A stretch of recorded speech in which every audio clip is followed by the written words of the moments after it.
إن الحمد لله نحمده ونستعينه ونستغفره ونعوذ بالله من شرور أنفسنا ومن سيئات أعمالنا من يهده الله فلا مضل له ومن يضلل فلا هادي له وأشهد أن لا إله إلا الله وحده لا شريك له وأشهد أن محمدا عبده ورسوله صلى الله عليه وعلى آله وصحبه أجمعين يا أيها الذين آمنوا اتقوا الله حق تقاته ولا تموتن إلا وأنتم مسلمون يا أيها الناس اتقوا ربكم الذي خلقكم من نفس واحدة وخلق منها زوجها وبث منهما رجالا كثيرا ونساء واتقوا الله الذي تساءلون به والأرحام إن الله كان عليكم رقيبا يا أيها الذين آمنوا اتقوا الله وقولوا قولا سديدا يصلح لكم أعمالكم ويغفر لكم ذنوبكم ومن يطع الله ورسوله فقد فاز فوزا عظيما أما بعد فإن أصدق الحديث كلام الله وخير الهدي هدي محمد صلى الله عليه وسلم وشر الأمور محدثاتها وكل محدثة بدعة وكل بدعة ضلالة وكل ضلالة في النار وبعد. Të nderuar vëllezër besimtar, thot Allahu te baraka wa taala në surën Al-Mu'minun: Afa hasibtum annama khalaqnakum abatha wa annakum ilayna la turja'un. A keni menduar se ne ju kemi krijuar juve kot se koti dhe se tek ne nuk do të ktheheni? Fata'ala Allahu al-Maliku al-Haqq. I lartësuar është Allahu, sunduesi i vërteti. La ilaha illa hu. Nuk ka zot i cili meriton të adhurohet me të drejtë përveç tij. Pra Allah te baraka wa taala nuk na ka krijuar këtë dynja pa arsye. Nuk na ka krijuar këtë sekoti, por me një qëllim që secili prej neve do ta di. E që përmend Allah te baraka wa taala në shumë ajete kuranore dhe pejgamberi sallallahu alaihi wasallam në shumë hadithe të tij. Ndër këto ajete është ajeti i surës Adh-Dhariyat, ku thot Allahu jalla wa ala: وَمَا خَلَقْتُ الْجِنَّ وَالْإِنسِ إِلَّا لِيَعْبُدُونَ. Unë nuk i kam krijuar as e gjend e as njerëzit për diçka tjetër vetëm se të më adhurojnë mua. E ne e dim që shahadeti apo adhurimi Allahut te baraka wa taala, njësimi i tij është prej kushteve të fesë tonë, prej kushteve të Islamit. Pejgamberi sallallahu alaihi wasallam thot me një hadith që transmeton Buhariu dhe Muslimi prej Ibn Omerit radhiyallahu anhuma: Bunia al-Islamu ala khams. Është ndërtuar Islami mbi 5 shtylla. Shtylla e parë që përmend është shahadeti an la ilaha illa Allah, dëshmia se nuk meriton të adhurohet me të drejtë askush tjetër përveç Allahut te baraka wa taala. Ndërsa në një transmetim tjetër të Muslimit thot pejgamberi sallallahu alaihi wasallam: ala an yuwahhad Allah. Kusht i kësaj fesë islame, kushti i parë është që të njësohet Allahu te baraka wa taala. I gjithë ibadeti të jetë vetëm për të. E ka që rëndësi të madhe që ka ky ibadet i madh, njësimi Allahut, tauhidi dhe largimi nga shirku, Allahu te baraka wa taala për këtë shkak urdhrin e parë në Kur'an dhe ndalesën e parë në Kur'an e ka bërë bashkë në këto dyat. Thirrje në tauhid dhe largim nga shirku. Thot Allahu jalla wa ala në surën Al-Baqara: Ja ejuhan nas, u'budu rabbakum. O ju njerëz, i drejtohet krejt njerëzve dhe ju thot: adhurojeni Zotin tuaj, i cili është një edhe i vetëm. Ndërsa ndalesa e parë: fala taj'alu lillahi andada wa antum ta'lamun. Mos i bani shirk Allahu te baraka wa taala. Mos i bani ortak në adhurim.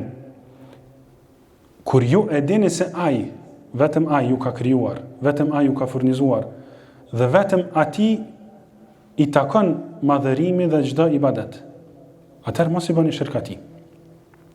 E ky tauhid i ka disa kushte, e që prej kushteve kryesore është dituria.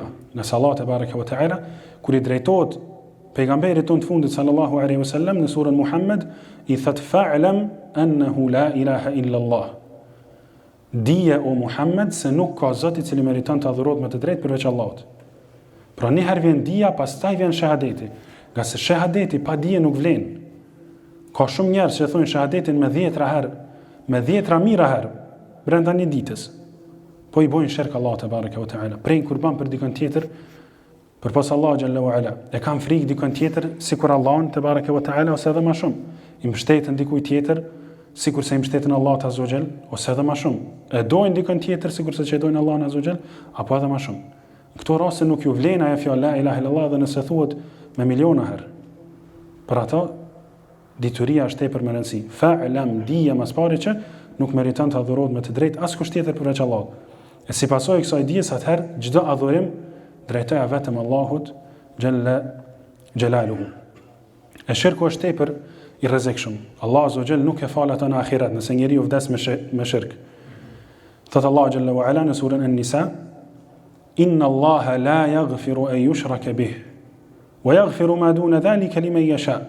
Allah nuk e fal shirkun. Nëse dikush vdek me shirk, Allah azza wa jall nuk e fal ata. Ndërsa për gjunaheve tjera që i bojnë besimtarët, ku i dën thot i fal çka dën. Të njëjtin ajet e përmend 2 herë në surën An-Nisa. Edhe pejgambert kur i ka përmend Allah azza wa jall në surën Al-An'am, 18 pejgamberi ka përmend një mas një me emra. Ka thonë walau ashraku la habita anhum ma kanu ya'malun. Sikur këta njerëz më të afërt Allahut azza wa jall kishin me bësh shirk, Allah azza wa jall do t'ja zhvlerësonte veprat e tyre, s'ja kish pranu as edhe një vepër. Ka se kufri dhe shirku janë gjunat më të mëdha që të nxjerrin prej fesë, dhe mo çfarë do gjunat që bëhet është më i vogël se sa kufri edhe se sa shirku. Për këtë arsye e lutim Allahun te bareke ve teala që të zbukuroj tauhidin, njëshmërinë e Allahu xhalla xhelaluhu në zemrat tona dhe të na mundsoj ta urrejmë kufrin edhe shirkun. Dhe dalim para Allah te bareke ve teala ashtu siç Allahu xhalla wa ala na ka urdhëruar robt Allahut me tauhid në zemër. أقول ما تسمعون وأستغفر الله لي ولكم ولسائر المسلمين من كل ذنب فاستغفروه إنه هو الغفور الرحيم. الحمد لله رب العالمين وأشهد أن لا إله إلا الله وحده لا شريك له ولي الصالحين وأشهد أن محمدا عبده ورسوله صلى الله عليه وعلى آله وصحبه أجمعين.